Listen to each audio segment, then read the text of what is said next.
करीम की बिरयानी पूरे मुरादाबाद में मशहूर थी। शाम होते ही उसके बिरयानी के ठेले पर ग्राहकों की भीड़ लग जाती थी।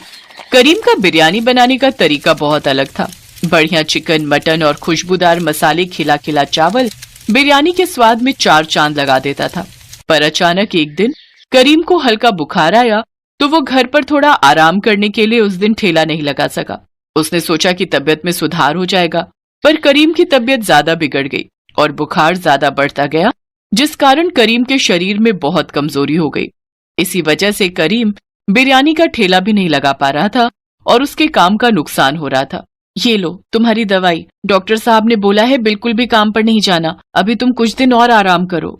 नहीं रुखसाना, मेरा पहले ही काम बहुत खराब हो गया। कितने दिन से मैंने ठेला नहीं लगाया और तुम्हें तो पता है घर का किराया सर पर आ रहा है। बिजली पानी सबका किराया भी तो देना है। काम नहीं करूंगा तो पैसे कहाँ से आएंगे। चिंता मत करो, अब मैं ठीक हूँ, बस थोड़ी कमजोरी है। कल सुबह ठेला लगाने की तैयारी करता हूँ। एक काम करती हूँ, मैं भी तुम्हारे साथ जल्दी उठ जाऊंगी, दोनों मिलकर तैयारी कर लेंगे। ठीक है, फिर सुबह मुझे जल्दी उठा देना।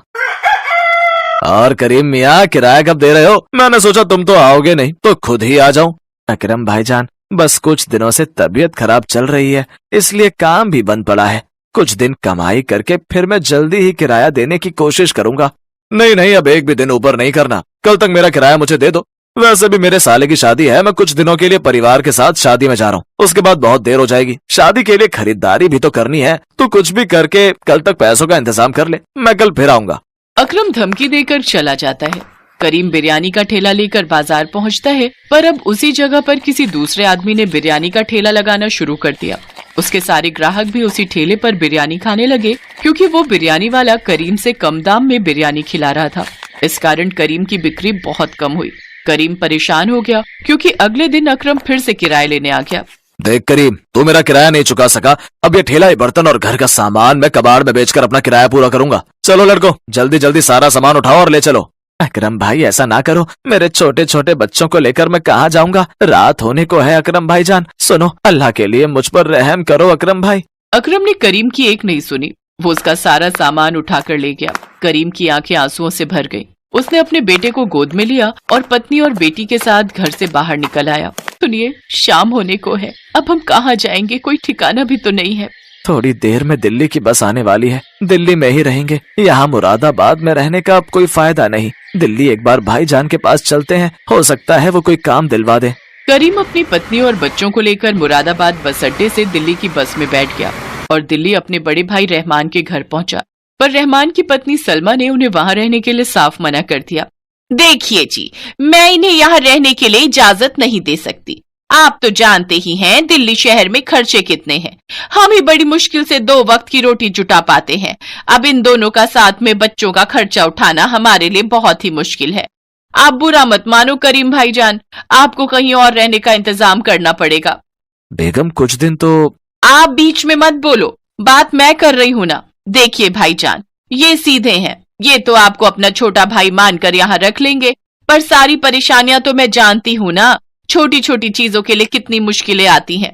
रुखसाना, तुम्हारे भी तो मायके वाले रामपुर में है ना, उनके पास क्यों नहीं चली जाती हो? भाभी जान, आप तो जानती हो मेरे मायके में भाभी बची हैं, वो भी बड़ी मुश्किल से मजदूरी करके अपने मायके में रहकर बच्चों को पाल रही हैं। अम्मी, अब्बू, भाईजान सभी दुनिया से चले गए। कहते कहते रुखसाना रो पड़ी। कुछ भी हो, अब यहाँ आप लोगों के लिए कोई जगह नहीं है, माफ करना। करीम क्या ही करता, वो अपने परिवार को लेकर अपने भाई के घर से बाहर आ गया। सड़क पर भूखे प्यासे वो ऐसे ही घूमते रहे, ना कोई रुकने की जगह, ना कुछ खाने पीने का इंतजाम। करीम के पास जो भी पैसे थे सारे खत्म हो चुके थे। करीम कुछ देर के लिए बच्चों को लेकर फुटपाथ पर एक कोने में बैठ गया। तभी उसका बेटा खेलते खेलते रोड के दूसरी तरफ बने एक बड़े होटल के पास भाग गया। वहाँ बहुत सारे गुब्बारों की डेकोरेशन का काम चल रहा था। हटो बेटा, हटो यहाँ से, यहाँ काम चल रहा है, छोड़ो इस गुब्बारे को, जाओ यहाँ से। अरे जुम्मन मियाँ, जल्दी जल्दी डेकोरेशन का काम खत्म करो, वसीम साहब और उनकी बेगम आने वाले होंगे। कुछ भी कहो वसीम साहब, हर साल अपनी बेगम का जन्मदिन बेहद धूमधाम से मनाते हैं। तभी होटल के अंदर से मैनेजर फोन पर बात करता हुआ बाहर आता है। सर, मुरादाबादी बिरयानी के बारे में आपने मुझसे कहा था, पर हमारे मुरादाबादी बिरयानी बनाने वाले बावर्ची की तबीयत खराब हो गई है, वो 1 हफ्ते की छुट्टी पर गया है। सर, मैं जानता हूँ मैडम को मुरादाबादी बिरयानी कितनी पसंद है और आज वैसे भी उनका जन्मदिन है। ठीक है सर, मैं कुछ करता हूँ। इतनी जल्दी कहाँ से लाऊं मुरादाबादी बिरयानी बनाने वाला? बहुत मुश्किल है। आधे घंटे में सर और मैडम होटल पहुंचने वाले हैं। सर जी, मैं कुछ मदद करूं? मैं मुरादाबादी बिरयानी बहुत लाजवाब बनाता हूं।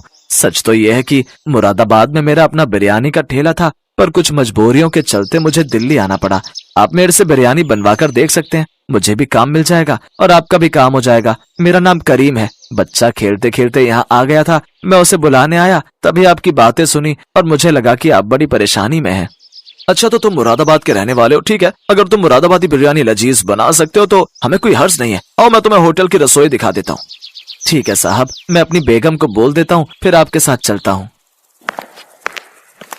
करीम रुखसाना को बोलकर मैनेजर के साथ होटल के अंदर चला जाता है। होटल की रसोई में जाकर करीम बिरयानी बनाना शुरू करता है। आसपास खड़े बहुत से बावर्ची उसे मुरादाबादी बिरयानी बनाते हुए देख रहे थे। करीम के लिए तो बिरयानी बनाना बहुत ही आसान था। वो झटपट बहुत ही बढ़िया, लजीज, खुशबूदार बिरयानी बनाकर तैयार कर देता है। मैनेजर उस बिरयानी को जब टेस्ट करता है तो वो हैरान रह जाता है। सचमुच करीम के हाथों की बिरयानी बहुत ही स्वादिष्ट थी। क्या बात है करीम मियां, तुमने तो बिरयानी बहुत ही बढ़िया बनाई है। मुझे लगता है सर और मैडम को तुम्हारी बनाई हुई मुरादाबादी बिरयानी बहुत पसंद आएगी। तुमने तो मेरी सारी परेशानी दूर कर दी। शुक्रिया साहब। करीम बिरयानी बनाकर होटल के बाहर आ जाता है और वहीं अपनी बेगम और बच्चों के साथ बैठ जाता है। होटल के अंदर से जन्मदिन की पार्टी की आवाजें आ रही थी। करीम बाहर ही इंतजार कर रहा था कि कब उसे मैनेजर बताएगा कि उसके हाथों की बिरयानी सबको कैसे लगी। काफी देर तक वो बाहर बैठा रहा। सुनो जी, आपको बिरयानी बनाकर आए बहुत देर हो गई। अभी तक मैनेजर ने आपको कुछ भी नहीं बताया। कहीं ऐसा तो नहीं कि वो बिरयानी बनवाकर भूल गए हो? एक बार आप खुद जाकर बात करते कि वो क्या कहते हैं। बच्चों को भी भूख लगी है। बेगम, अभी तो पार्टी चल रही है। हो सकता है पार्टी खत्म होने के बाद मुझे बताएं। ऐसे बीच में जाना अच्छा नहीं लगेगा। कुछ देर और इंतजार करते हैं। तुम रुको, मैं बच्चों के लिए सामने ठेले से कुछ खाने का लाता हूँ। करीम जैसे ही बच्चों के लिए कुछ खाने को लेने जाने लगता है, तभी वो मैनेजर को आते हुए देखता है। माफ कीजिएगा, अंदर पार्टी चल रही थी इसलिए आपको बता नहीं पाया। चलिए, आपको सर ने बुलाया है। खान मियाँ, करीम मियाँ की फैमिली के लिए कुछ खाने का इंतजाम कीजिए। करीम मैनेजर के साथ होटल के अंदर जाता है। मुझे मैनेजर ने तुम्हारे बारे में बताया। तुम्हारे हाथों की मुरादाबादी बिरयानी बेहद लाजवाब थी। हमारी बेगम को बहुत पसंद आई, इसलिए हमने सोचा है कि अब से तुम हमारे होटल में बावर्ची का काम करोगे और बिरयानी बनाने की पूरी जिम्मेदारी तुम्हारी होगी। जिस तरह से हमें बहुत पसंद आई है, हमें पता है हमारे कस्टमर भी इस बिरयानी को बहुत पसंद करेंगे। मैनेजर करीम मियाँ को कल से नौकरी पर रख लीजिए। शुक्रिया साहब, बहुत बहुत शुक्रिया। गरीब अकरम होटल के मालिक वसीम मियाँ को शुक्रिया कहता है। वो बहुत खुश था। उसकी आंखों में खुशी के आंसू थे, क्योंकि उसे इतने बड़े होटल में बावर्ची की नौकरी मिल गई, जहां पर उसकी तनख्वाह भी बहुत अच्छी थी। अल्लाह की रहमत से करीम की जिंदगी से दुखों का साया हट गया।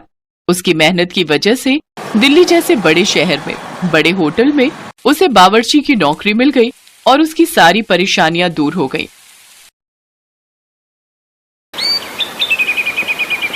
सुरेश एक चाउमीन के ठेले पर काम करता था, पर उस ठेले का मालिक सोहनलाल बहुत ही खड़ूस स्वभाव का था। सुरेश जितना मर्जी अच्छा काम कर ले, पर फिर भी उसका मालिक कभी भी उससे खुश नहीं होता था। सुरेश रोजाना सुबह 9 बजे काम पर निकल जाता था और रात को 11 बजे घर आता था। इतनी मेहनत करने के बाद भी उसका मालिक हमेशा उसे किसी न किसी बात के लिए सुनाता रहता था।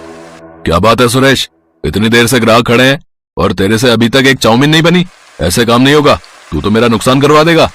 मालिक, वो मैंने आपको कल कुछ सामान लिखवाया था, वो कम है, इसीलिए देर हो रही है। कहाँ रखा है सामान? आप दे दो, मैं जल्दी से बना दूंगा।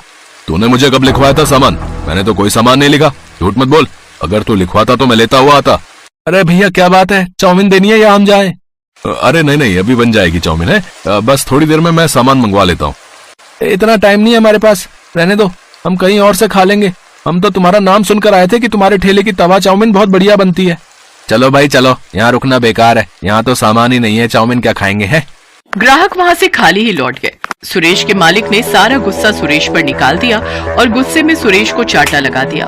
तेरी वजह से आज मेरे ग्राहक खाली लौट गए। मालिक, आप मेरे ऊपर हाथ मत उठाओ, वरना। क्या करेगा तू है, क्या करेगा तू बता? गरीब भिखारी, मेरे टुकड़ों पर पलने वाला, मेरे को आंखें दिखा रहा है। अरे तू नौकर है, मेरा नौकर। मैं चाहे तुझे मारूं या फिर तेरे साथ कुछ